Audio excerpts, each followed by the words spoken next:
Hi again, everyone. Brian Jeffries, Ryan Hansen in Salt Lake City, getting set for round 2 for the Wildcats. They'll take on the Dayton Flyers Saturday morning.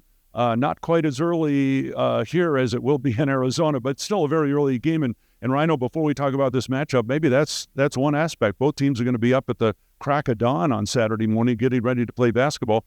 Sometimes for young men, that's not an easy thing to do. Yeah, highly unusual for the NCAA tournament's sake to start a game local time as early as they are, right? 10:45 here. It's brunch with the Wildcats, but these guys are young, and it is survive and advance. It's the game, and we have to remember this one thing.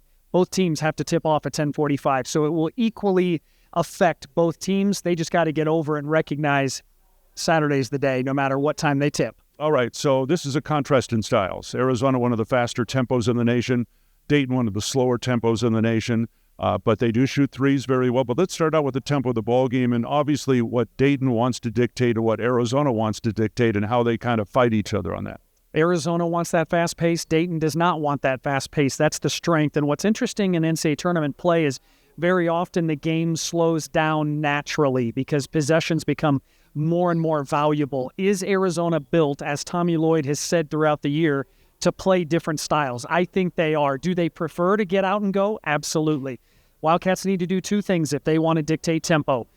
Get stops, get rebounds. If you can do that, you can more put your tempo into place. If Dayton's scoring and setting up their three-quarter court trap and press, it's going to be a slow-down game just naturally. All right, three-point shooting is going to be a key factor in this ball game. Now, the Wildcats looked really good against Long Beach State in that department, but Tommy Lloyd does not want to see 35 attempts in this one. And then you look at a Dayton team that shoots 40% with the number one three-point shooter in the nation going for them. Arizona's perimeter defense, which I think has improved a lot this season, is going to be on call. Arizona has had its challenges with the three-point shot. It does not that long ago, we remember Stanford putting up a school record 16 threes. If Arizona gives up 16 threes, that's going to be problematic for them. And when you look at what Dayton does offensively, 4 perimeter players around 1 big, all to set up three-point shots or shots at the rim. And you touched on Kobe Brea. He's a flamethrower. Arizona cannot be unattached with him. They have to treat him like you would Steph Curry, almost face guard and not allow him